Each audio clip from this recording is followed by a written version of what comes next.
In this video, we are going to wrap up Chapter 4 and our discussion on these different measures.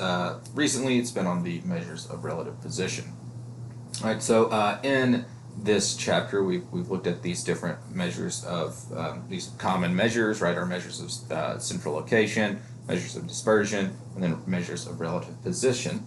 And in this section, particularly, we've looked at percentiles and quartiles, right? Looking at things that help us know kind of where our data falls within the rest of the data, right? So relative to the rest of the data, where does a specific value fall, as opposed to kind of our measures of central location and dispersion, where we're looking at, a single measure for the entire data set.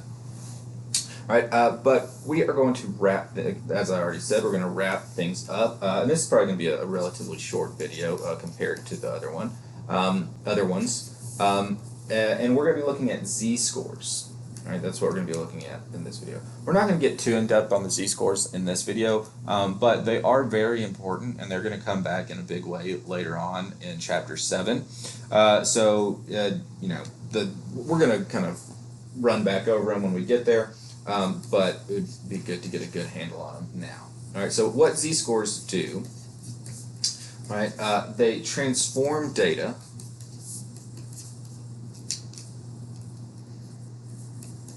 into the number of standard deviations transferring the number of standard deviations it is from the mean.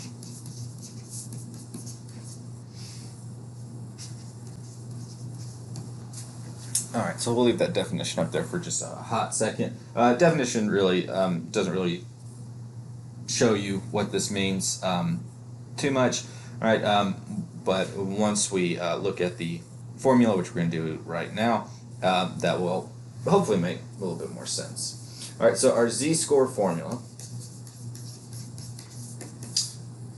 is equal to x minus mu over sigma. All right, so that x, that's just our random variable, or whatever it is we're looking at. All right, we're going to take the mean out, we're going to subtract the mean out from it, and then we're going to divide by the standard deviation. So hopefully this makes that little definition make a little bit more sense. So how many standard deviations away from the mean it is, right? Up here in our numerator, we've got our deviation from the mean. All right, so how far is x from the mean? That's what it's going to tell us in the numerator. And then when we divide that by sigma, all right, that's putting it into standard deviations. All right, so here we've got this written out as kind of in terms of the parameters, right? So mu and sigma. You can also do this with the sample mean and the sample variance, or sample standard deviation. Excuse me. All right. Without further ado, let's just do some quick examples again. We're really just going to look. One thing I will mention. All right. Let's say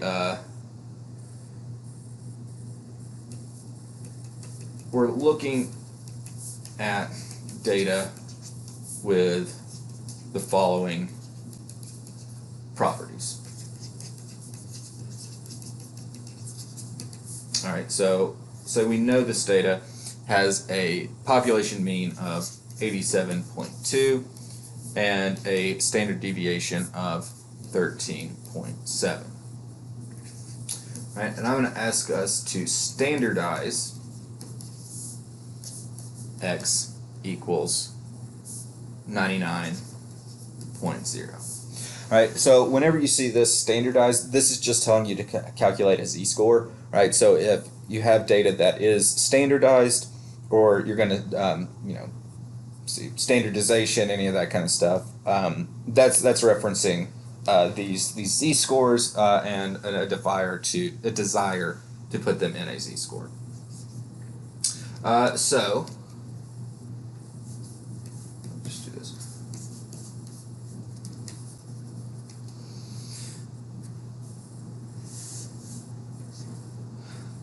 So just to fancy this up a bit, let's do this. All right, so here's our formula: x minus mu over sigma. All right, so when we are looking for these, sometimes it won't always say x equals, but that's a pretty good clue that x equals standardized x equals 99. It might just say standardized 99.0, in which case you would assume that is your x. All right, so that 99.0 is going to go in that first spot. Then we're going to subtract the mean, right? Well, we were told the mean is 87.2.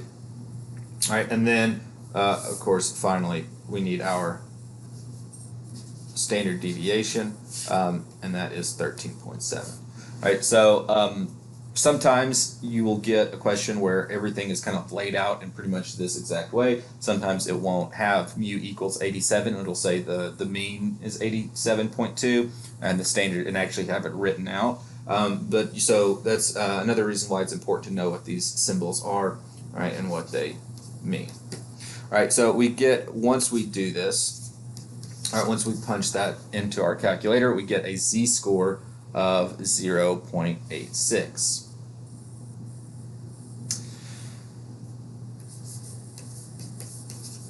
All right, so with that 0.86, there are a couple of things that we know about this piece of data, even if all we were given was the z-score. All right, so we know x is, in the very basic sense, 8.6 standard deviations above the mean. All right, really, that is what we know. All right, we know that x is 0.86 standard deviations above the mean. All right, we know it's 0.86 standard deviations because that's just what a z-score is. It's the number of standard deviations away from the mean something is. Right? We know that it's above the mean because it's positive. So if a z-score is positive, that's going to tell us that the original piece of data was greater than the mean. If we have a z-score that is negative, that's going to tell us that we had an original piece of data that was less than the mean. All right, so let's do another example. We're going to keep those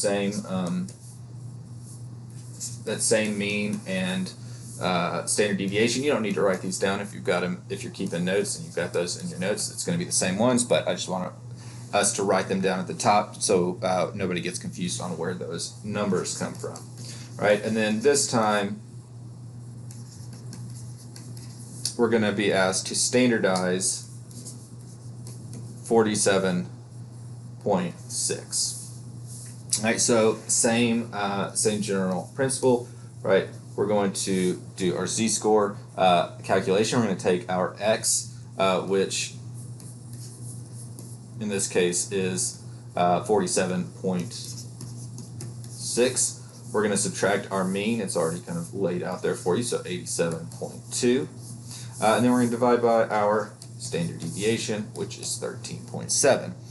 That's going to give us negative 2.89. All right, so once again, kind of looking at this, if we were just looking at the z-score, right, we would know that x is 2.89 standard deviations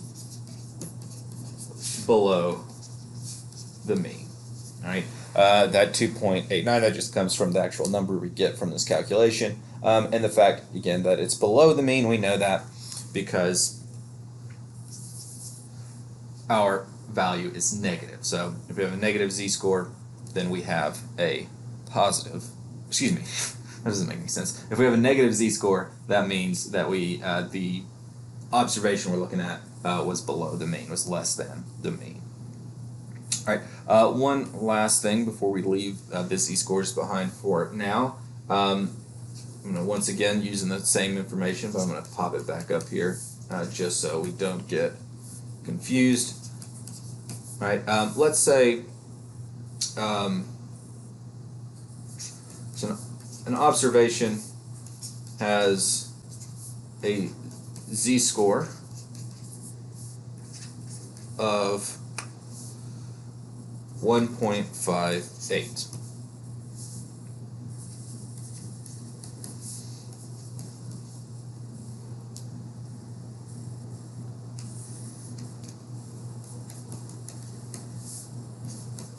Right, and we want to find x or find the original value. All right, so we've got a z-score, we've got the population mean and the population standard deviation, but we also want to find out what was x, what was our starting value. All right, so we can use our z-score formula to find that out. All right, so I'm just going to write that formula out just so we have it there, because not going to take up that much space, but we just need to fill in the blanks, right? So we've got z, well, we know what that is. They told us it's 1.58.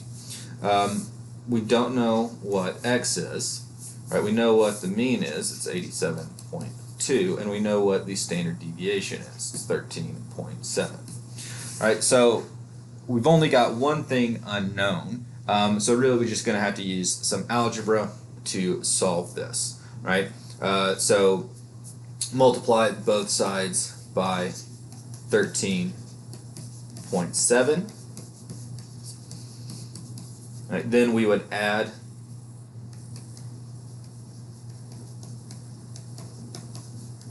$87.2 right over to get that canceled out. Now it also has the advantage of giving us x on its own side. Right, we can of course flip that to the other side if we want to, which I'm going to do here in about 3 seconds. So if you don't have this down, you maybe pause it and copy the rest down. I don't know how long seconds are. That might not have been that much time, but regardless, all right. So just flipping that last statement around, right? We've got x times 1.58 times 13.7 plus 87.2. All right, so once you plug that all into your calculator, you get down to the end, you get 108.846. All right, so really, if you're asked something like that, there are some variations on this that I don't think I asked you guys this early on, but once we get into Chapter 7, you might get some questions on it. But that's going to be basically it. That's what a z-score is. Again, these are going to be much more